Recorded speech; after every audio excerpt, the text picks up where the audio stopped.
ব্র্যান্ডের open model. তো এটা রান্নার রুমে সেট আপ করার কারণে এই যে তেল কাজটা হয়ে গেছে।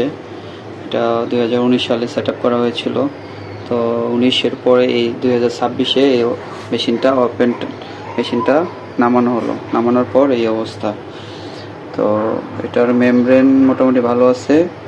আর এটাতে অ্যাডাপ্টারের প্রবলেম, অ্যাডাপ্টারটা জ্বলে গেছে। এই হলো অ্যাডাপ্টারের অবস্থা, দেখেন একদমই অবস্থা খারাপ। তো এখানে আমি যা ধরতে পারলাম অ্যাডাপ্টার সমস্যা, আর পিপি বক্স নেট, এই নিচের 3টা ফিল্টার চেঞ্জ করতে হবে। আর মেমব্রেনের ফ্লো দেখলাম মোটামুটি আলহামদুলিল্লাহ ভালো আছে। তো ওটা আমি পরিষ্কার করে দেব। আর হলো টেস্টোনোডর এবং মিনারেল, এই দুইটা চেঞ্জ করতে হবে।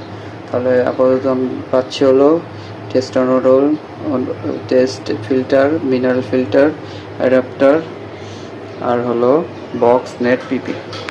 তাহলে আগের মতো পারফরমেন্স দিবে শুদ্ধ পানি পান করার জন্য। এই ফিল্টার আবার সক্রিয় হয়ে যাবে।